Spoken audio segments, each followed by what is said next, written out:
स्वतंत्रता दिवस के मौके पर योग गुरु बाबा रामदेव ने किया झंडारोहण।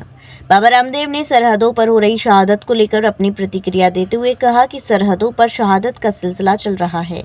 ये किसी भी समर्थ देश के लिए शोभनीय नहीं है। हमें इसे रोकना होगा या फिर एक सिर के बदले 10 सर काटने का सामर्थ्य भारत में है और वो दिखाना भी चाहिए।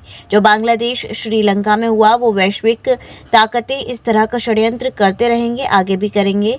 भारत को इतना शक्तिशाली बनना है कि इस तरह के षड्यंत्र को रोक सकें।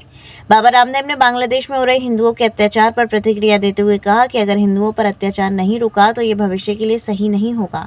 बाबा रामदेव ने जातीय गणना पर बोलते हुए कहा कि सड़क से लेकर संसद तक जातीय और मजहबी उन्माद पैदा करना गलत है।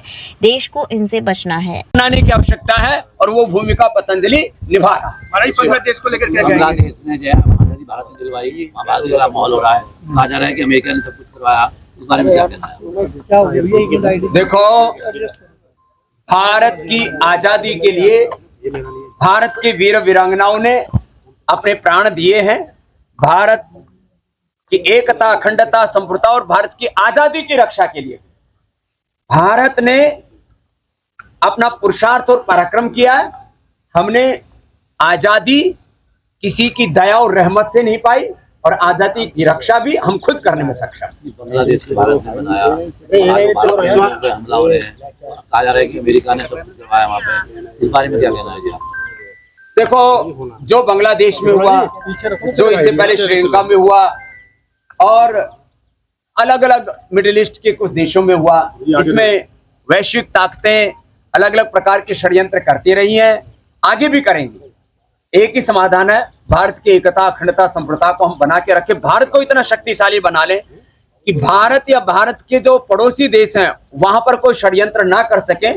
और जहां तक बांग्लादेश में हमारे जो अल्पसंख्यक हिंदू भाई हैं उनके ऊपर जो रोज उनकी हत्याएं हो रही हैं, उनके व्यावसायिक प्रतिष्ठानों पर, हमारे मंदिरों पर जो आक्रमण हो रहे हैं, उन आक्रमणों को वहां की सरकार तुरंत रोके। नहीं तो भारत इतना सक्षम है, भारत की सेनाएं इतनी सक्षम है, हम राजनीतिक दृष्टि से, कूटनैतिक दृष्टि से, सामाजिक और वैश्विक दृष्टि से आज इतने शक्तिशाली तो हैं कि हमारे निर्दोष हिंदुओं पर कोई अत्याचार नहीं कर सकता।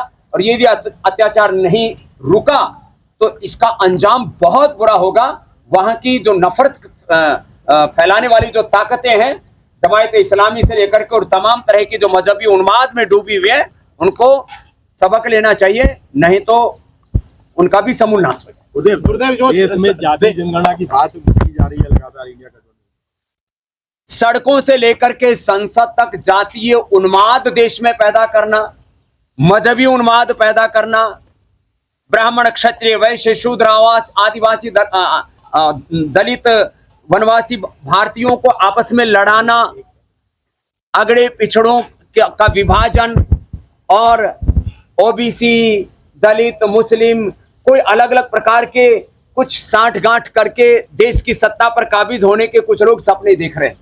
किसी भी कीमत पर हमको देश को जातियों में नहीं बंटने देना है। किसी भी कीमत पर देश में मजहबी उन्माद, जातीय उन्माद, भाषावाद, प्रांतवाद और अलग अलग प्रकार के वैचारिक उन्माद और मजहबी उन्मादों से इस देश को बचाना है। इस बार के स्वाधीनता दिवस पर ये सबसे बड़ा संकल्प लेना ही होगा। सरहदों पे जिस तरह से तस्वीरें सामने आ रही है, हमारे उत्तराखंड के भी कैप्टन भी शहीद हो गए। देखिए, सरहदों की रक्षा के लिए ये शहादत का सिलसिला अभी भी चल रहा है, लेकिन यह किसी भी समर्थ देश के लिए शोभनीय नहीं है।